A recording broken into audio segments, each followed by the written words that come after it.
Do you have any other questions?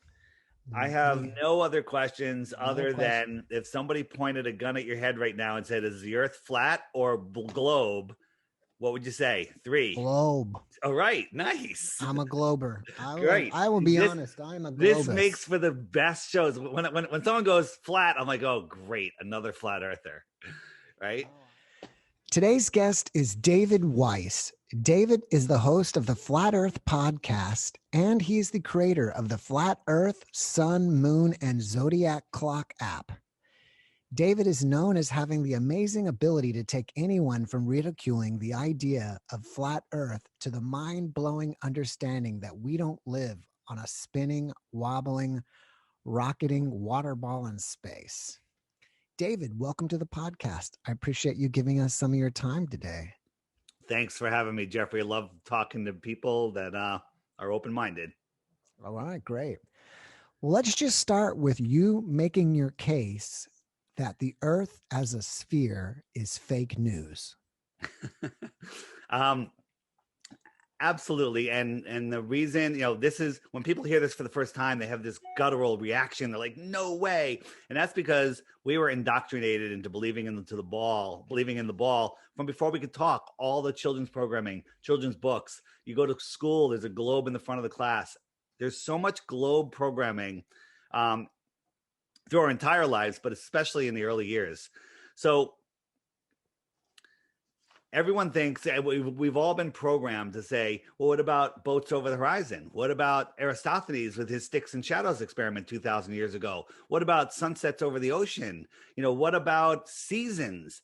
And those, I said those things too. But then once you look and you start understanding the pseudoscience of what I call the helio-nonsensical system versus the science of flat Earth, so much disinformation out there. If you search flat Earth, you're going to end up at the Flat Earth Society. Obama, during his presidency, plugged the Flat Earth Society a half a dozen times in his speeches.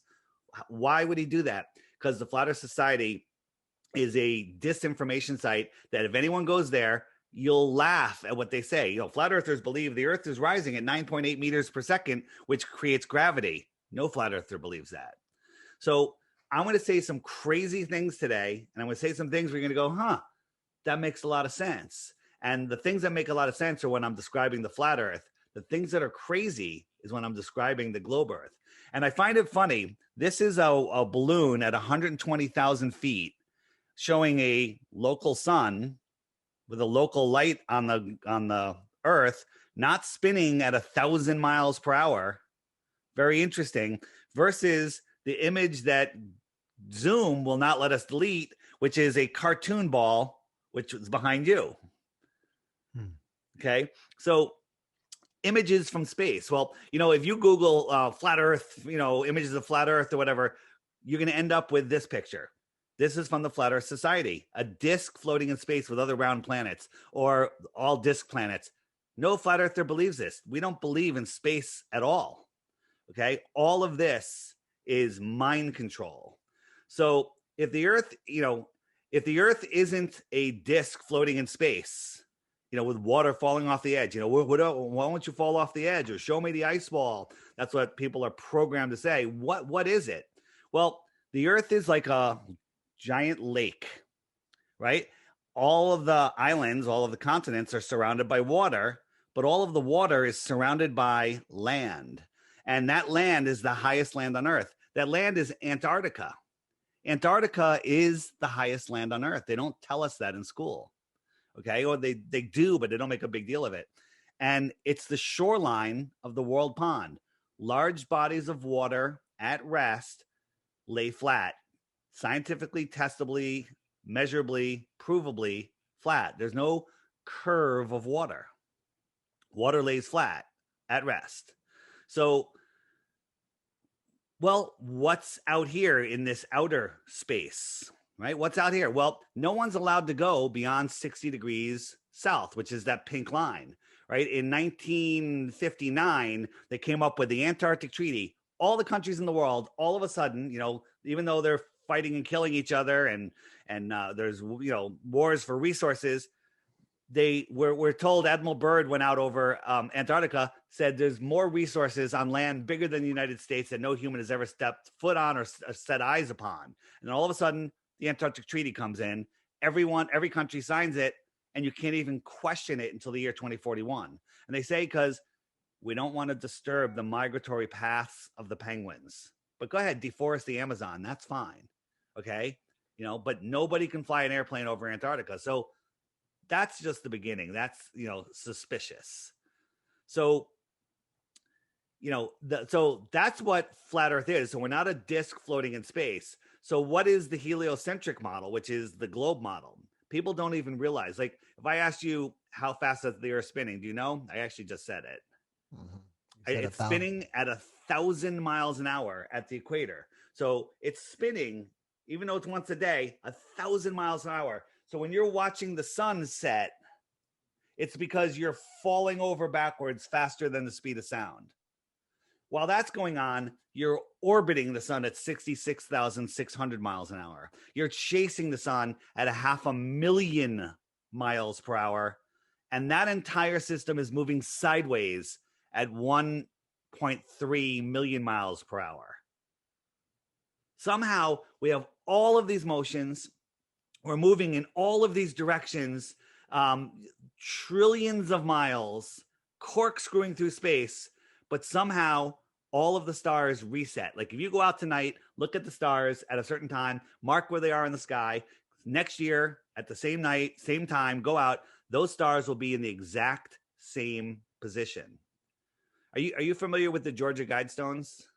Yeah, I've actually been there. Yeah, so the Georgia Guidestones, besides having the New World Order marching, the New World Order marching orders on there, there's a hole in the middle stone, a long, thin hole. Most people don't even notice it. And if you look through that hole, you see Polaris. You do a time lapse, and all the stars are circling around it. How can we be corkscrewing through space, traveling trillions of miles in 4 directions at once, and Polaris never moves from that hole? That alone shows you that the Earth isn't moving. This thing costs hundreds of thousands of dollars, maybe millions of dollars to build. And there's also another slit, like a long slit that has ramped sides that go through one of the stones. And when you look through adjacent to one side, you see the winter solstice, and you look through the other side, you see the summer solstice. They built this thing knowing that we're not moving, and that it is a clock and a calendar. That's what it is. So, shall I continue, or do you have any questions? I don't know when do I want to start asking questions. Well, you can start because we can go in any direction because we only have an hour. So let's just let's answer some of your questions. All right, let's start from here. So, in your opinion, what is space? Very good. That's a great question. Now, anything that's above where we can reach or beyond 60 degrees south, we're going to have to speculate a little bit, but we can do some experiments and some things and come up with some pretty good conclusions. So when NASA launches a rocket or SpaceX, they go up, they curve out, they go over the Bermuda Triangle or wherever, and they're out of sight. We don't know where they go. I say they go right down into the water. Okay. But in Arizona, these amateurs sent up this rocket, which gave us an uninterrupted view looking down. I have this a little sped up for time. And but NASA, if you watch in the first 10 seconds of a launch, you see 7 edits already. Different camera, different camera, different camera, different camera, because it's all put together. It's all nonsense. But this thing went up 73 miles, and all of a sudden it went kerplunk, and it sounded like it went into water. It literally stopped. It floated really weird, and it made this kerplunk noise. That was amazing, and for one. And another thing that happened, we could see the moon. And this is in Arizona. The moon at that time was over New Zealand. Okay. So if Arizona was up here, I got Arizona right here on the ball. New Zealand is all the way down here. There's no way it could see the moon unless, crazy idea, Earth is flat.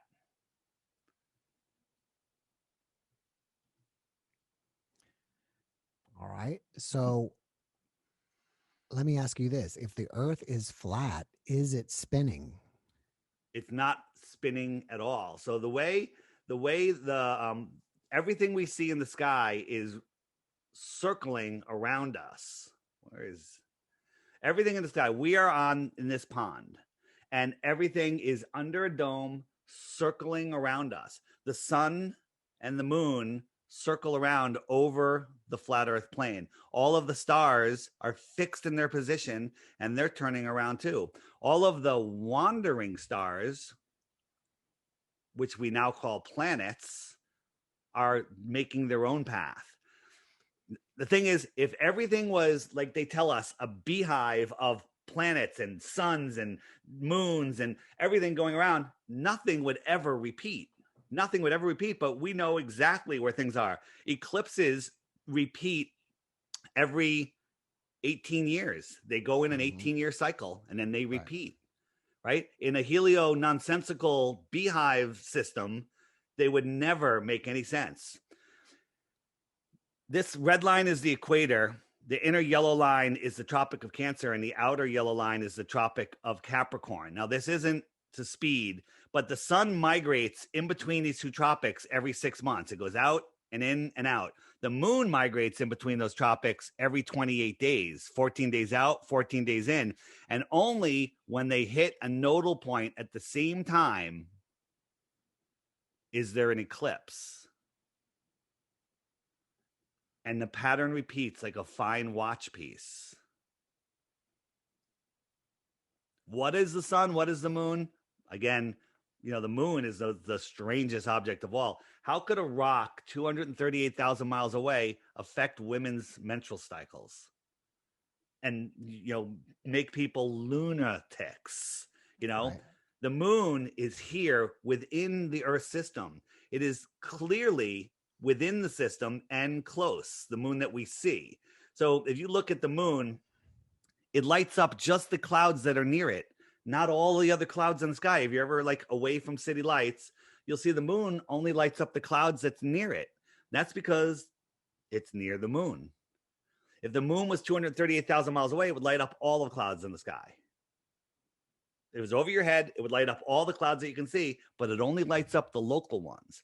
And the other thing is, the moon is very bright. And when it's a full moon, you can read by it in the middle of nowhere. You can drive your car with the lights off because the moonlight is so bright. How does this dusty, dirty ball reflect enough light to come back to Earth and look this bright? That's nonsense. So do you believe that the moon is a rock, or do you think it's something entirely different? I think the moon is something that I think the moon has to do with the delivering and removal of souls. This is me speaking. I'm not speaking for other flat earthers. I think the moon is integral into the part of who we are and how our souls incarnate here in and out of this three-dimensional world that we live in. So, the moon cycles affect our reproductive cycles. There's something to it. Ask me to explain it, couldn't possibly. Are you saying that the moon also still affects the tides, or is that controlled by something else? Well, the moon, they tell us that the gravity of the moon affects the tides. When there's a full moon, we have these extra high tides, which is true. But when there's a new moon, we should still have the same tides because they tell us it's just the moon without sunlight on it. Okay, the new moon, it's still there. What difference does it make? The moon and the sun are electric in nature. We live in this electrical system where the sun is the cathode, the moon is the anode, the salt water carries the current, and the land is the salt bridge of this battery system. And so when the moon and the sun are circling around, they're leaving an electromagnetic wake. And that electromagnetic wake is what causes storms in the south and the north to rotate in different directions. And it's also affecting the tides. But the tides, there's a lot to the tides. I have a playlist of videos on tides, and there's all of these crazy nodal points on Earth where the tides do their own thing. Very strange. Has nothing to do with the gravity of the sun and the moon. I find it interesting that you point out that you're saying that the Earth is a cathode and the moon is an anode, and it's an electrical system. I'm going to take you in a little bit of a different direction here. Do you think the pyramids are part of this system? And if not, Oh, yes. Oh, yes.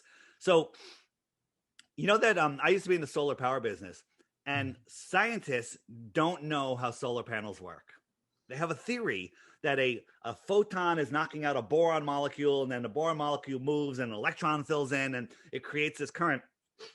It's nonsense. It's just a theory. They can't figure out how they work. So where do we get them? That's a whole nother story. But the reality is the sun is sending electricity to Earth, and the solar panels capturing that electricity and channeling it through currents, through bringing it all together. So if you took a house plant, two house plants, put one in front of a fireplace, one in front of a fluorescent light, one of them's going to grow, one of them's going to shrivel up and die. We're electrical beings. This earth is electric. The ground has a negative charge to it. Testable, provable scientifically. The ground has a negative charge. When you move off the ground, the higher you go, the more voltage there is in the air. And then the firmament, the dome over us, is the positive. Okay? So we're in this crazy electrical system where there's free energy. I'm sure you know about Tesla and all of the free energy from the world's fairs and whatnot.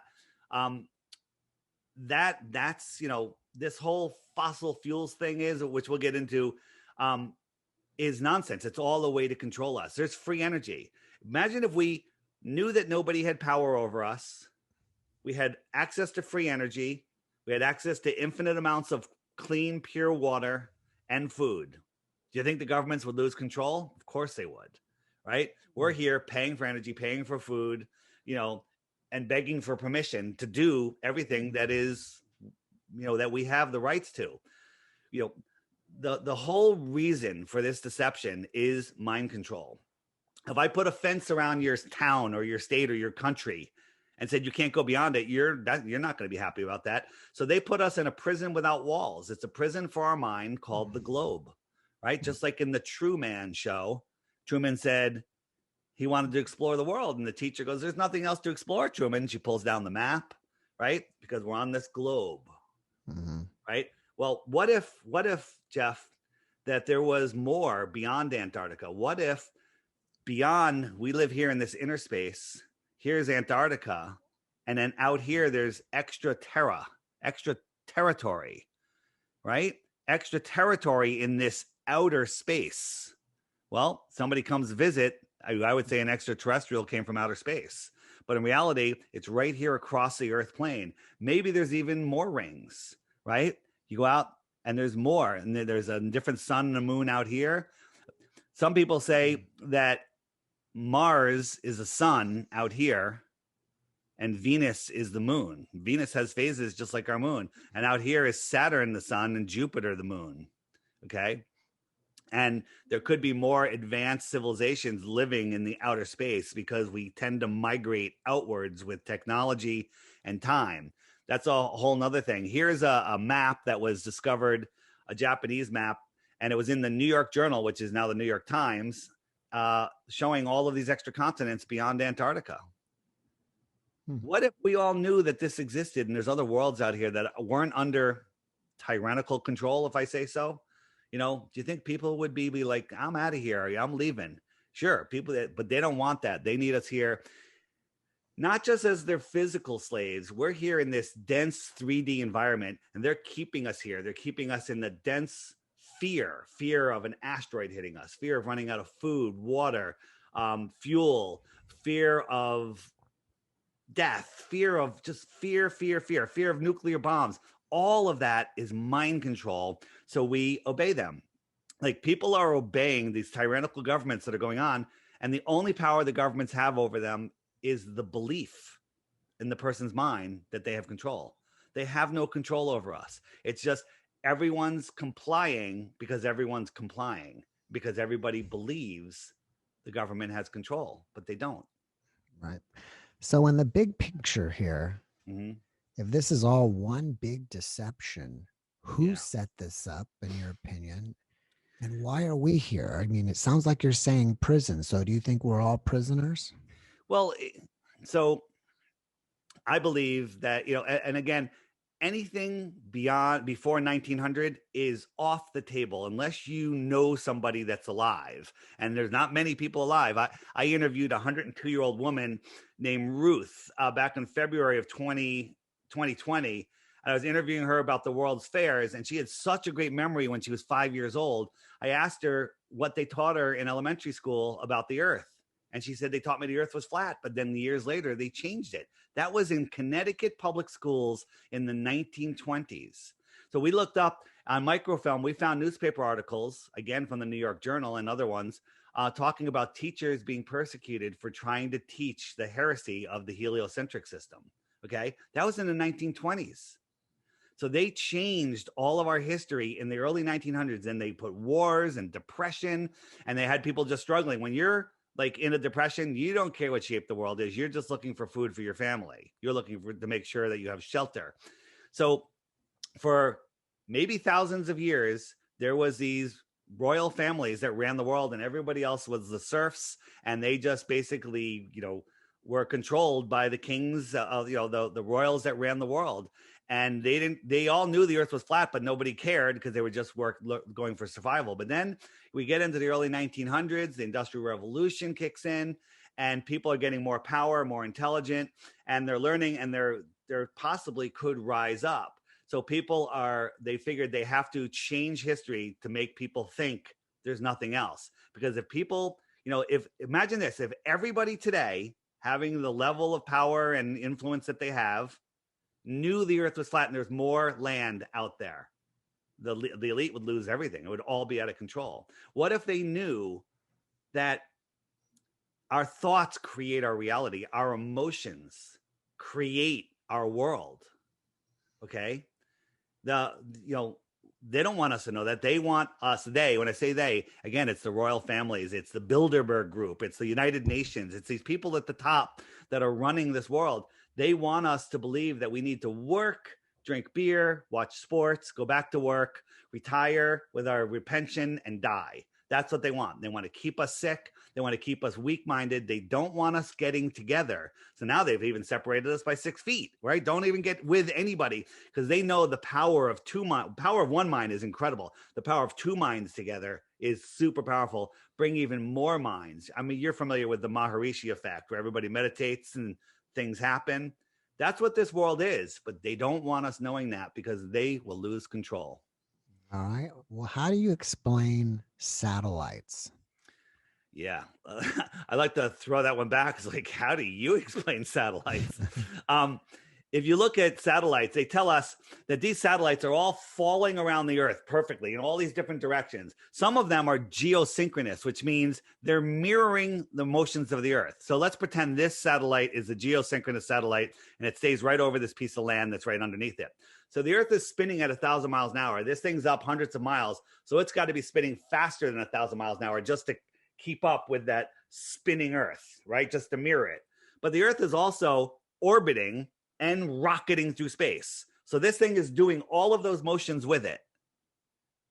It's an impossibility. Arthur C. Clarke came up with the idea of satellites, and in a book, and then a few years later, they had satellites. It's like all of these, they pre-program this stuff to us. But in reality, guess who owns every large helium company and is the largest consumer of helium in the entire world? It has 4 letters. It stands for not a space agency. Okay. NASA launches tens of thousands of these things into the sky. These are satellites. They hang from balloons. All right. So what about all the footage they have from the space station showing the Earth? Is that all just so it's so CGI? easy to sorry to interrupt. It's so easy to fool the human mind. For example, how come we don't see any land here? This is from the space station, obviously. Mm-hmm. So how come there's no land? Simple answer. Well, I mean, the viewpoint is you're just seeing water at that viewpoint. Yeah, or this was taken in our front yard and we just turned it upside down and had a solar panel. I'm just showing you how easy it is to fool people, right? And nobody likes being fooled, so I'm sorry for fooling you. So on the space station, if you catch them faking anti-gravity, no gravity, would that be suspicious? So the Soyuz showed up and they had some fresh fruit, which they don't have fresh fruit a lot. And they had a lemon and they were playing with the lemon and it was floating around. And when they went to grab it, something went wrong. This is called augmented reality. Watch the hand, watch the lemon. Okay. The lemon isn't really there. They're manipulating objects that aren't there. It's called augmented reality. And we catch them doing this all the time. Right? So they're faking things floating. You can unwind that all the way to we didn't go to the moon. Here's one. This balloon, this ball is filled with helium, so it does float, but this thing isn't real. Watch, I'll show it again. Boom, they beam it in. They even put a little Star Trek beaming thing and made a beaming noise when it showed up. And it's called augmented reality. They're manipulating computer objects. Okay? So there's sometimes they're always flipping their hat and their microphone around. In the background, this guy goes floating by way down the hallway. So I zoomed in on him, and you could see his harness and the wires that he's hanging from. Why do they have a guy hanging from wires pretending that he's floating by during a live stream? I don't see the wires on that one. Well, it's a little blurry, but if you go to the original video, at the end of a press conference, where these guys were on there, everything that was floating glitched out, and everything that wasn't floating stayed. And then they quickly cut away. NASA took down the video, but we got it. So there's so many things. This is called the Argos system, and it's how NASA admits they have this, and this is how they train for spacewalks. This guy's hanging from wires. Do you think this guy is doing the exact same thing, just, with a green screen? It's the same thing. And when you watch these press conferences where the astronauts are talking for a while, they're actually in a room with a green screen. And when they do these flips, like if I was in a space station and I went like this, I wouldn't rotate at an axis point of my hips. I would go flying through the room. Okay. But when they do all of their flips, they're always pivoting from a point from where their harness is, just like this. Okay. They're faking this. I mean, it's so easy to fake space. I mean, NASA has $63 million a day. They get $63 million a day. And I think they should do much better, because for no budget, I can float in the space station. No budget.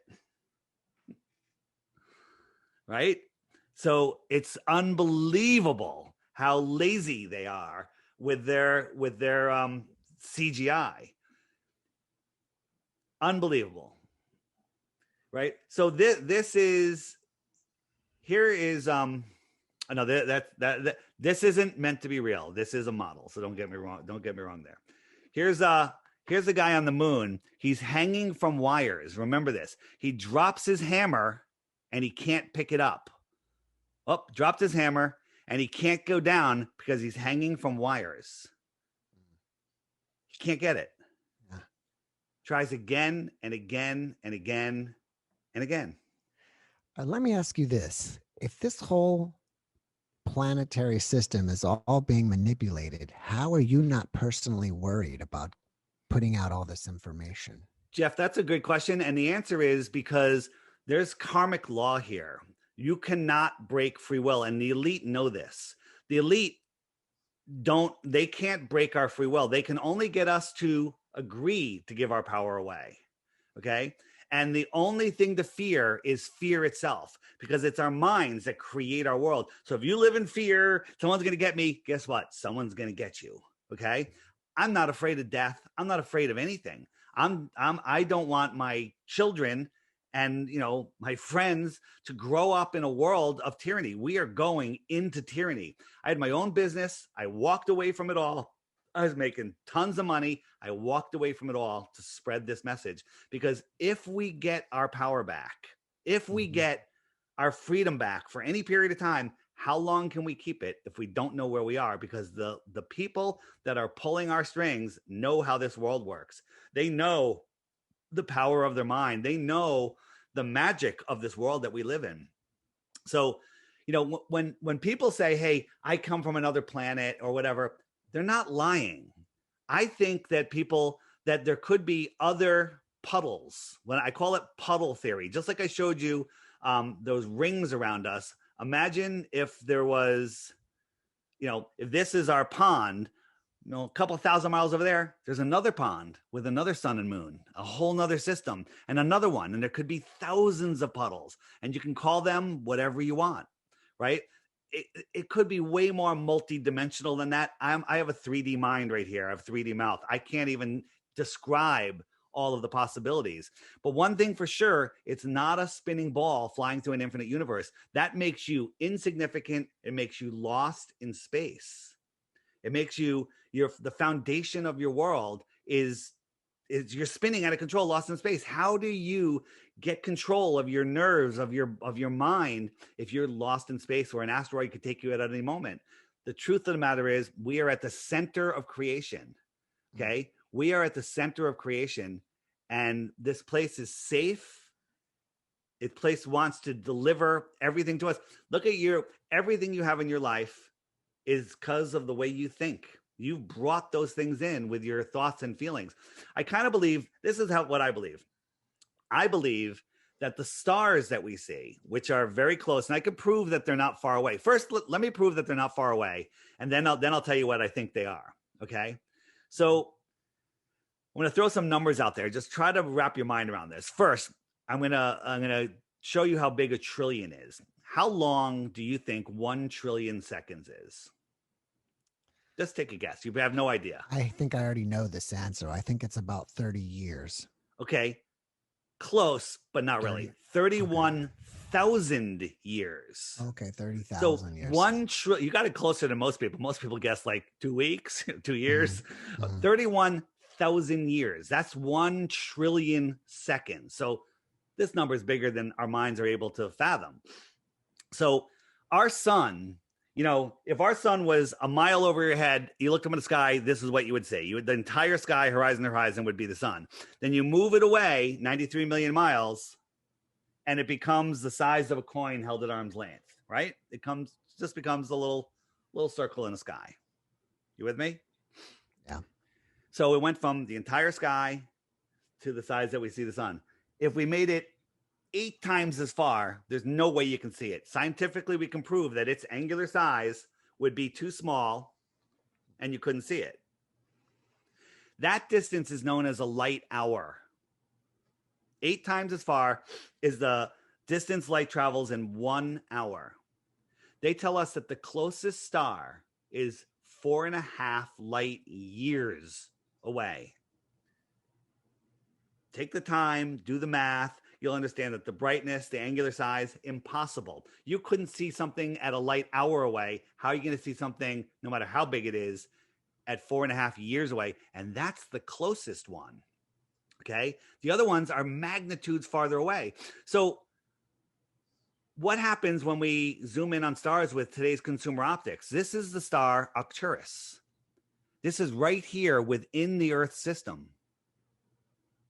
It's amazing when you see this thing yourself. Now, I bought it was a $900 camera at the time, the Nikon P900 or P1000 camera you can get now. Zoom in on these things with a good tripod. That's where it is. This is the star Capella.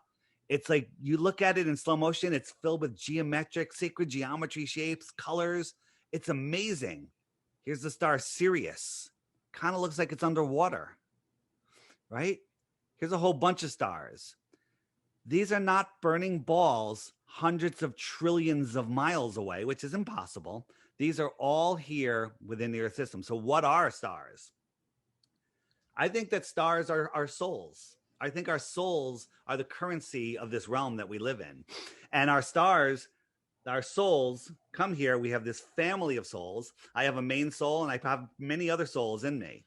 And we're here incarnated into this 3D world, having this experience to expand the mind of the creator.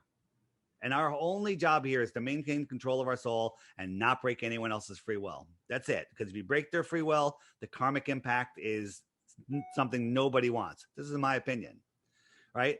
So the elite, the evil ones, they want our souls. Well, our souls are covered with layers of protection, love, hope, desire, caring, what all these things that make us human. And what they do is they try to, with fear, beat that out of us to make us depressed, hopeless, broke, lost, to the point where our souls are exposed and they can steal them.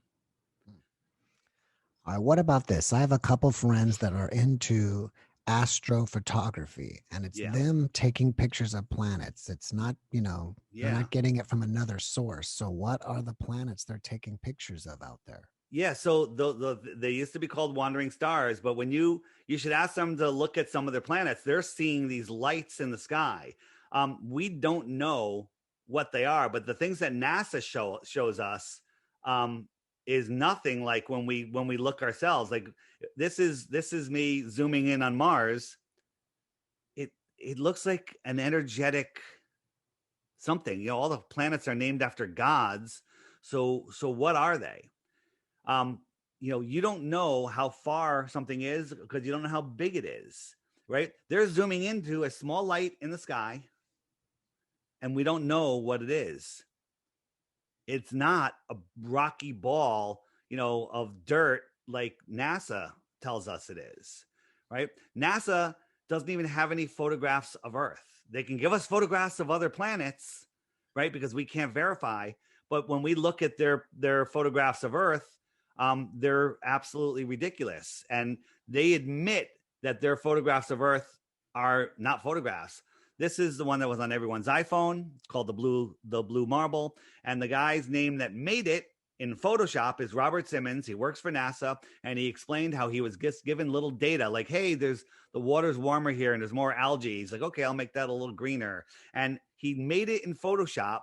You can see that he stepped and repeated the same clouds because he's a lazy, crappy photo shopper, right?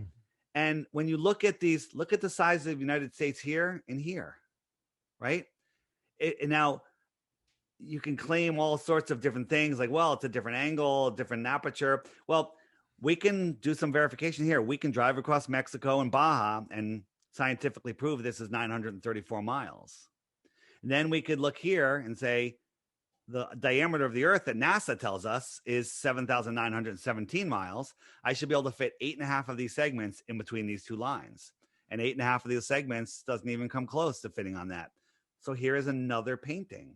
Then when they show us Pluto, there happens to be a desert shaped like Pluto. Pluto, the planet, and Pluto, the dog, were discovered and created in the same year. That's just a coincidence, I'm sure. Okay.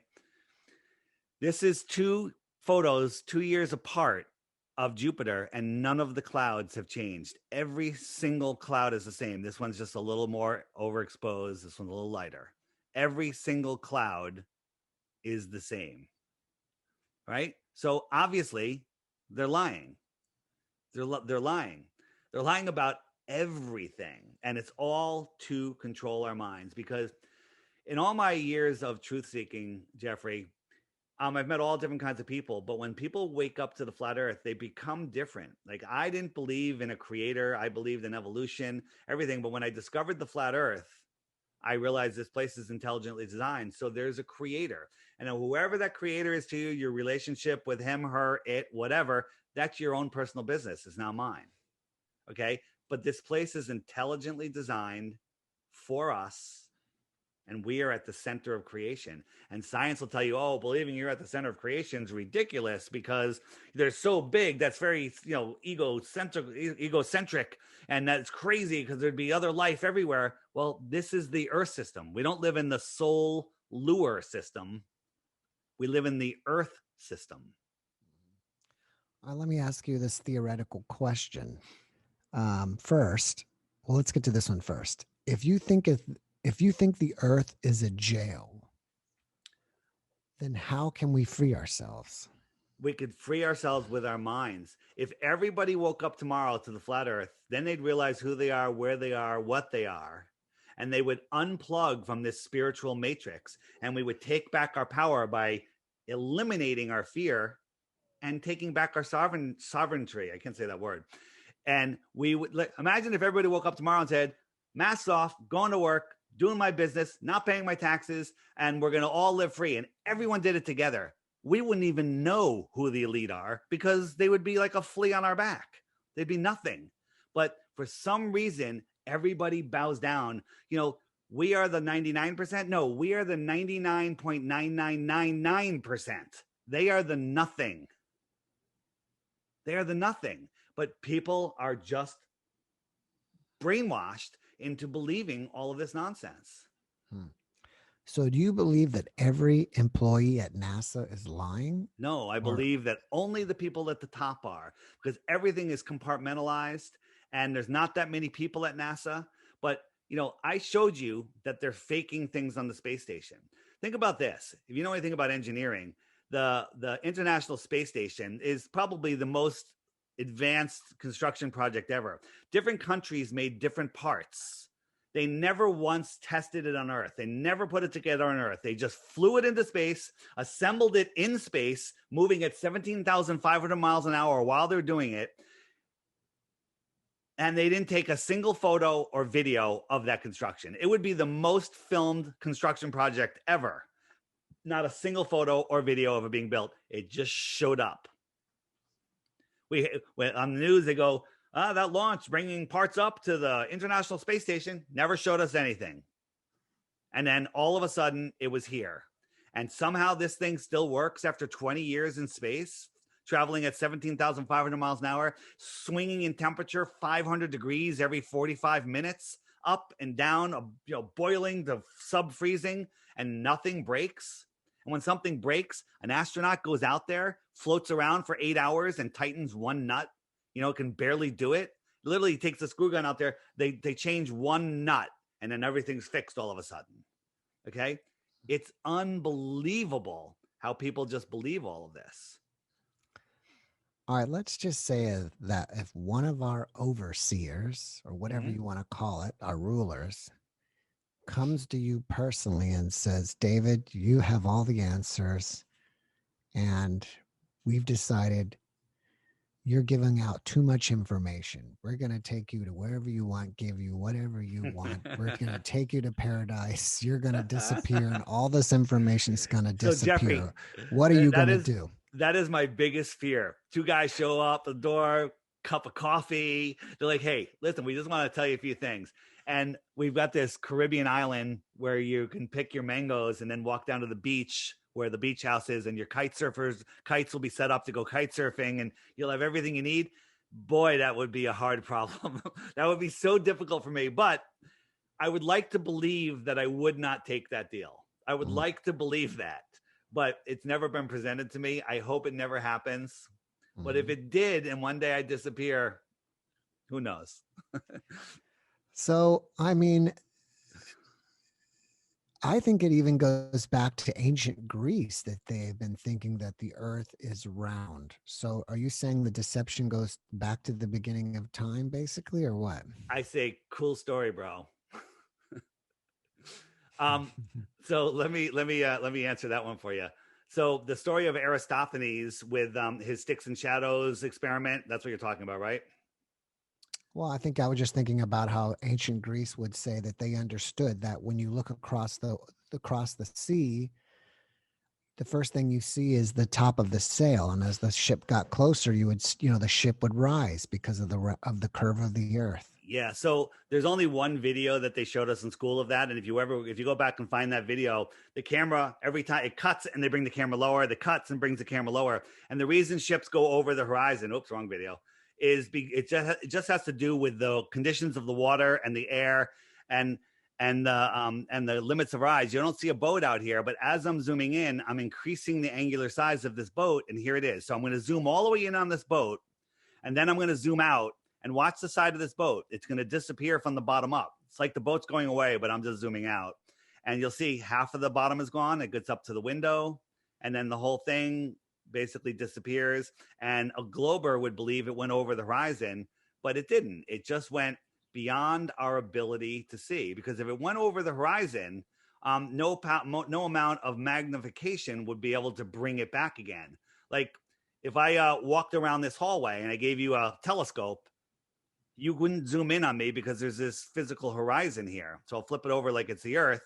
If I'm on the other side of that hump, you couldn't zoom in on me.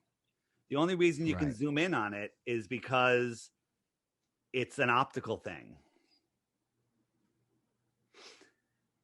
And then, but if you were walking around that hallway, as you walked around, your head would come up first. Well, that's true. On a ball, you would disappear from the bottom up. But this is a bay. Excuse me. This is a bay. It's called Skunk Bay. Mm-hmm. It's no tide. If you watch the land over here, this is just temperature changes during the day.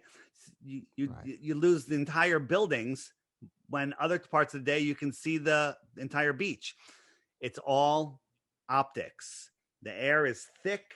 It does crazy things. It magnifies things. It blocks things. And that's why things appear to disappear. There's also a thing called atmospheric compression. When you're looking over the distance, as things get lower, you look at this and go, oh, look, the bottom floors are missing. But all of these balconies have the same height, but you can see they're getting compressed. And they just compress right into where you can't see them anymore. And then because the Earth is flat and the horizon is rising to eye level, the little waves in the front, that little wave can block the entire, half of the building. That little wave can block the building. And these things are provable because they change every day, right?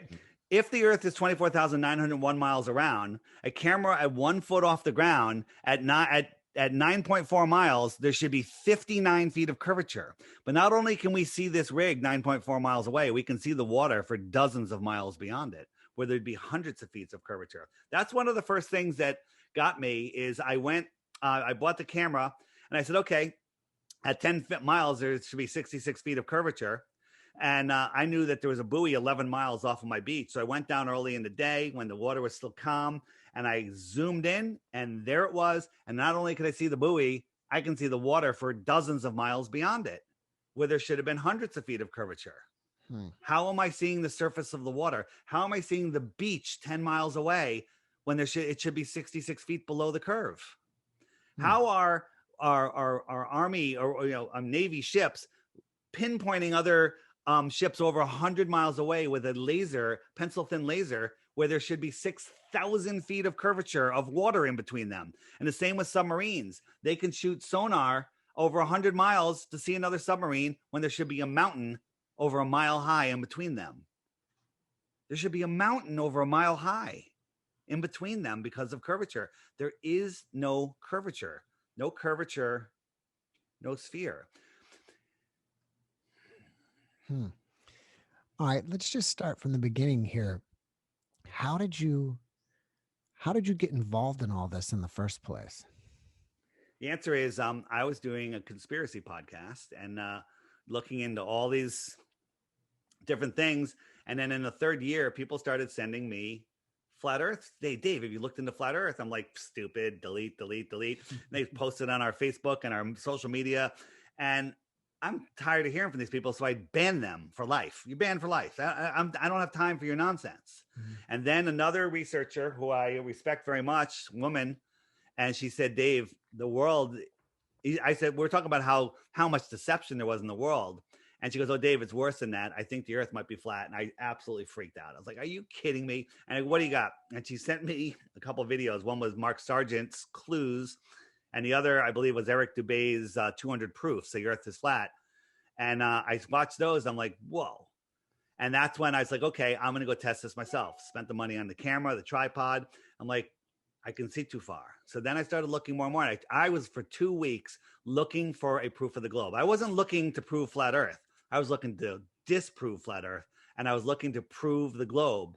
And I found out things fall into 3 baskets. 1 works on a flat Earth. 2 works on a flat Earth and a ball Earth. 3 works on a ball Earth. And I found that nothing falls into that works on a ball Earth. Let me share my screen with you for a second. and I'm going to show you how seasons work. And I think this one is going to really make you think. All Now, right. is this your app that we're looking at? Yeah, this is my app. It's called the Flat Earth Sun, Moon, and Zodiac Clock app. It's available on Google Play. You have to have 8.0 operating system or higher, or an iPhone 6 or better in the Apple App Store. So follow me here, and then this is going to make a lot of sense to you. Okay.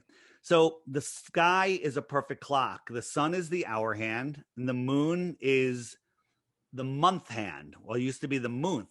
There used to be 13 months of 28 days. So if I turn it really fast, you'll see that the sun is catching up to the moon and the moon is waning. So the sun keeps track of the hours and the days. The moon, its phase and its position, keep track of the weeks and the months or months. And the sun will lap the moon every 28 times around. So right now you'll see that a waxing crescent is coming out and it's gaining distance. So that's the sky clock there. If I slow it down and I turn on the zodiac, which is the stars that never change their position, even though we're corkscrewing through space in 4 different directions, the zodiac spins around almost at the same speed as the sun, but slightly faster, to the point where the sun has to go around 365 times for the zodiac to lap it once. So right now, the sun is in this constellation. In a month from now, it'll be over here. In a month later, it'll be in this one, which is Cancer. Okay. And so that's how the sun is always in a zodiac. The moon, because it's moving much slower, will change every 3 days. It'll be in a new zodiac, or even less than that, every two or so days. Okay. So I'm going to turn off the zodiac, and there's 3 lines on here. This yellow line is the Tropic of Capricorn. This inner yellow line is the Tropic of Cancer. And this red line, which is hard to see, is the equator. Now you can see that the sun is slightly inside the equator.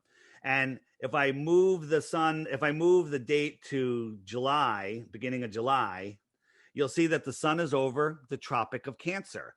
If I turn on the stars, you'll see that the sun is in the Tropic of Cancer. Okay.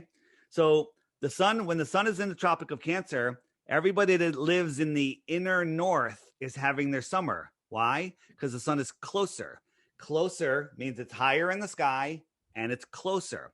So as the sun comes around, you'll see that it's going to go right over Miami and Mexico. Well, in July, it's friggin' hot in Miami and Mexico because the sun is directly over them, right? Now, if I jump the sun to January, if I jump it all the way out to January, it's over the Tropic of Capricorn, and that's when we have our winter because the sun is farther away from us. But the outer southern lands are having their summer. Australia, during the height of our winter, they're in the height of their summer because the sun is high in the sky directly over their head. So it's high in the sky. It's closer. They're having their summer. It's so simple on how it works, okay? So that's how seasons work. Real quick, and then I'm going to get out of the app. If the way a compass works is north is in the center, south is every direction away from the center, and east and west are circles around the center. Now, east and west are circles around the center. It's the same on a ball Earth, right? It's the same as everything, except you can't go from Santiago south and pop up in Australia on a flat Earth. And guess what? Nobody's ever done that. It's never been done. So here's the challenge I have for people that think flat Earth is stupid. I need one proof that the Earth is a globe, and I'll give you a Bitcoin. But every day, this is what you have to do. Every day, there's a new featured video. You tap this thumbnail, up comes the featured video of the day. I say watch the video every day for 2 weeks. Short ones during the week, longer ones on the weekend. And if you still think the Earth is a globe, you can send me one proof and you win a Bitcoin. But before you do that, you have to go over and tap the question mark, and up come all the questions you're going to ask. What about eclipses? What about gravity? What about seasons, which we just talked about? If I hit, what about, satellites and GPS?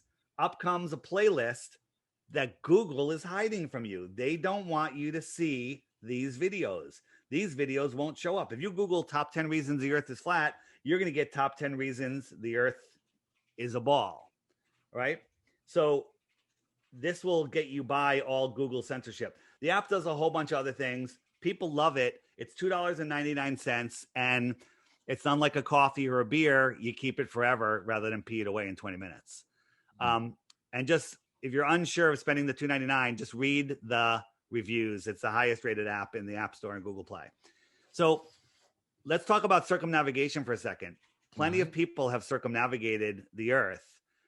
They just never done it south, but they've only done it east and west, as I'm looking for. Here it is. So here's our North Pole. I got some magnets here, and I got a compass. And I'm trying to push that compass dead west, which is 270 degrees, but I have to keep turning because I have to keep that needle pointed to the center. So west is a circle around the magnetic center. East is a circle around the magnetic center. I have to keep turning because I have to keep that needle pointing towards the center. So east is a circle. This doesn't prove the earth is flat because it works on a globe also. It goes into that middle basket. Okay. If I try to dead reckon west and I don't correct to the north, immediately I'm going south. And you end up going away and you never come back. Nobody has circumnavigated south and popped up on the other side because you can't. If you go south, you just go away from the center and you don't come back. What about images of Google Earth of Antarctica? They're cartoons. Antarctica is a real place. So, but it's just not, they'll show you the shoreline of Antarctica. Like people say, well, with the ice wall, they think of Game of Thrones. It's not the ice wall. It's the ice shoreline of flat Earth, of the flat Earth. The shoreline of our ocean is Antarctica. Antarctica is the coldest place on Earth, right? So think about this. They tell us that the reason we have our summer is because we're tilted. The United States is tilted towards the earth, so we get it towards the sun, so we get some direct rays. And then during the winter, we're tilted away, so those rays are spread over, and that's where we have our winter. Did you know during our northern winter that we're 3.5 million miles farther away than we are in our summer? Okay? In our winter, in our summer, I'm dyslexic. In our summer, we're 3.5 million miles farther away. In our summer. Okay? That makes no sense. If that was true, the coldest temperatures in the world would be during our in the summer. Yeah, we would have the Arctic would be the coldest place on Earth, but it's not. Okay? During our winter, I'm totally having a brain fart on this. Right? I'm going to actually skip over that. It makes absolutely no sense. So this is what I was going to say. I'm in Connecticut, so we have cold winters and hot summers here. So in June, if I go watch the sunrise, I see the sun right on the horizon. As soon as I see that sun at the most severe tilted angle away, I could feel the heat on my face. I could feel that summer sun. Awesome. And then in December, during the height of the day, when the sun is at its highest point, much more direct rays, I can look up at the sun and I can't even feel it. And during our winter, when the sun is giving me more direct rays in sunrise in June, at solar noon, we're also 3.5 million miles closer to the sun. And I can't feel the heat. That's a double fail. It's a double fail for the globe. So what are you saying is causing that? Well, as I showed you on the app, the sun is going around and it's closer to us in the summer. Imagine two airplanes paralleling each other in the sky. They're both at 10,000 feet. One of them's directly over your head and one of them's 50 miles to the south. You can still see them both. They're both at 10,000 feet. The one over your head is your summer sun. It's directly above you. It's closer to you. The one that's 50 miles away is way lower in the sky and it's farther away. So as it goes, it's lower in the sky, just like we see our sun lower in the sky. During our winter, the sun is out south, making bigger circles. It's out south, out here. So it's out towards the Tropic of Capricorn, and it's farther away from the United States, farther away. And it's closer to the outer southern lands. It makes perfect sense. Seasons prove the Earth is not a globe. Now, where did you come up with the idea that still our version of the Earth or your version of the Earth is a circle? Couldn't it be a square? Well, the sun, the way I look at it is the Earth is a giant plane, could be endless, not sure. And that the sun melts out our pond. So the sun is going in a circle. So the reason that Antarctica is frozen is because the sun never gets close enough to Antarctica to melt it. The reason it's hot in the tropics is because the tropics are in between the Tropic of Cancer and the Tropic of Capricorn, and the sun is always close in the tropics. The reason it's cold in the inner north because the sun gets far away, but then it comes back and it warms up a little bit. So it's the same thing. The Antarctica is the coldest place on Earth, and the reason it doesn't melt is because the sun doesn't go out there. Think about this. That words have meaning, right? So if I'm standing here in the Arctic and I'm watching the sun is arcing around me.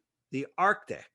If I'm standing out here in the Antarctic, the sun is antarcing away from me. It's not arcing around me. It's antarcing away from me.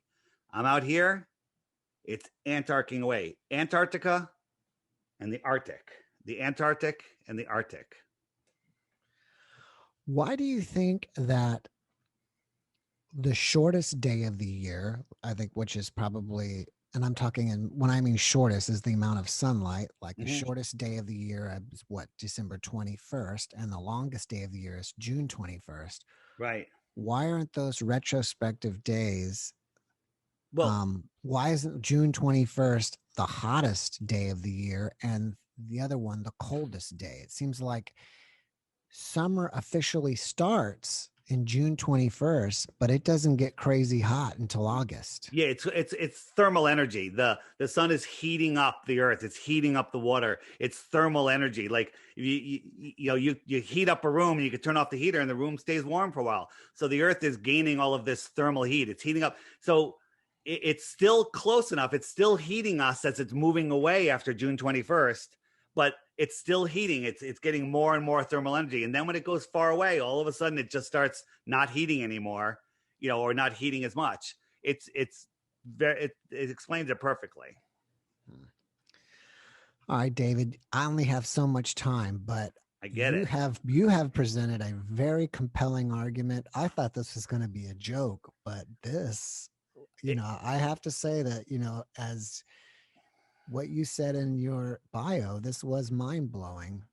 And I want to ask this, if you'd be up for this, is that, I give everybody dignity in my podcast, or at least I try to, and present everybody with an open mind. So I'm not here to, really challenge you. And I haven't studied all this to actually even, come up with a great argument or anything. But would you be interested in coming back for a live video? Because I've been considering doing live videos on my YouTube channel and letting the audience field questions with you. I would like nothing better than that.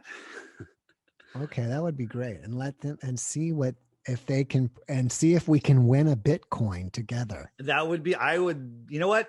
I could give all this up. I would gladly give up a Bitcoin if I'm wrong. If I'm wrong, I want to find out now. I want to find out sooner. So let's bring on the hive mind of your audience and see what happens. That would be awesome. All right. So here's the thing. This is the challenge I have for everybody. I already told you the challenge. Watch the daily video every day.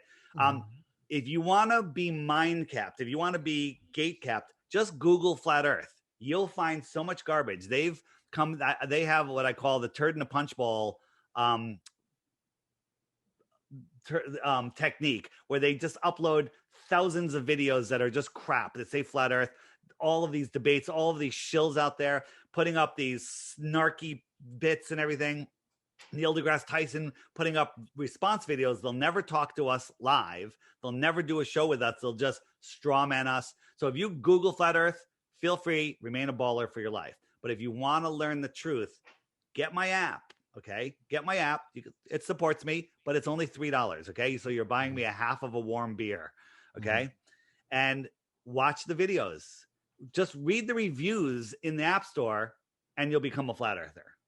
All right, let me two quick questions here. One, so you think Neil deGrasse Tyson is in on it with the elites? Oh my God. So there's a video that came out. It was featured on the app. You can also find it. It's called Level the Movie, and it's about Neil deGrasse Tyson. And he is the spokesman for scientism. He will not talk to us. He says, quote, the science is settled. Science is never settled. Science is always looking for a new explanation to disprove their theory. So Neil deGrasse Tyson, Bill Nye, the lying guy with the bow tie, these guys are failed actors. They're paid shills to push the heliocentric model. He sold his soul for his fame. All right, one last question. And this is, if the elite is hiding all this to control us, then why, instead of making the earth round, why didn't they make it square? I don't know how we make it square. I mean, the whole helios, I call it the helio-sinister trick, the helio-sinister model. And it's the soul lure system because they're trying to steal your soul. Gravity is their god. It's a made up nonsense. It doesn't make any sense. They have to make up 96% of it with dark matter and dark energy because it doesn't work. It still doesn't work. I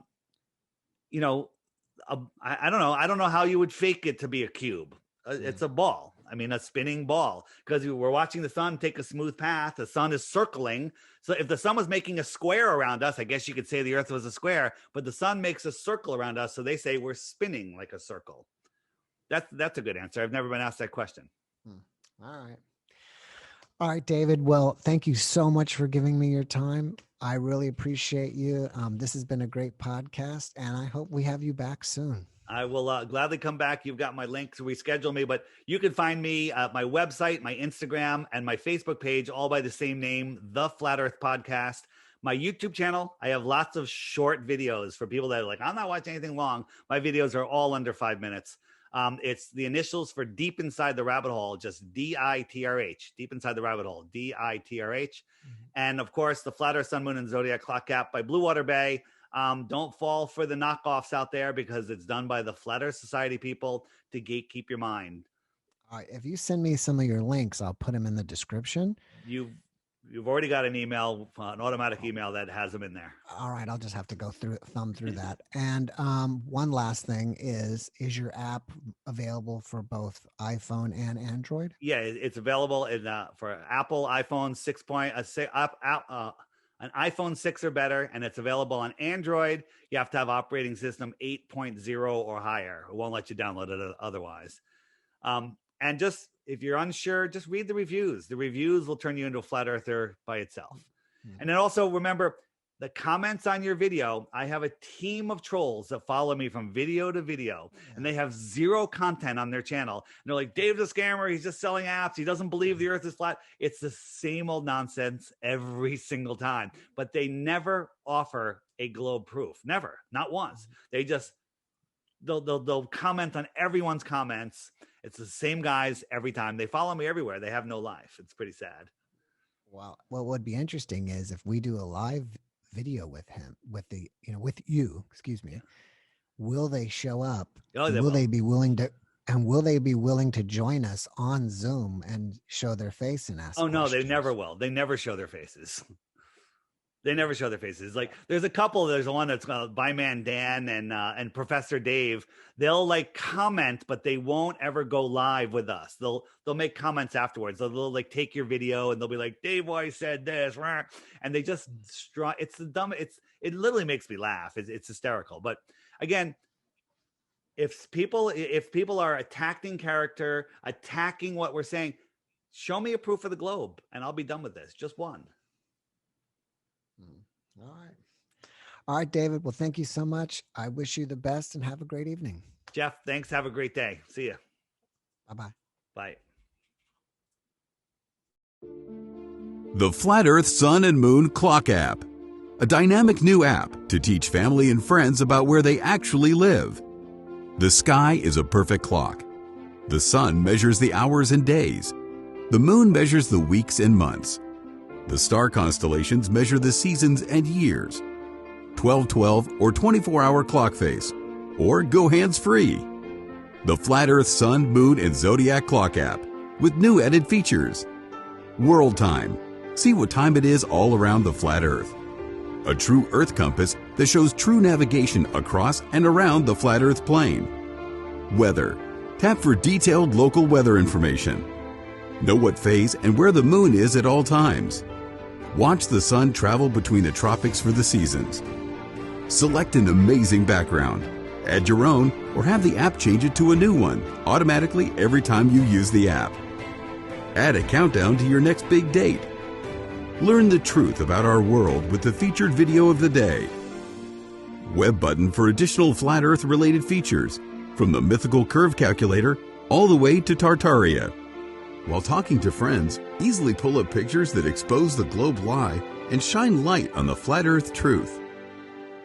Video playlists in different languages. See the real trade winds circling the flat Earth, and clean screen features. Simply click off the items you don't wish to see. The Flat Earth Sun, Moon, and Zodiac Clock app is the best tool to show your friends and strangers how our flat Earth actually works.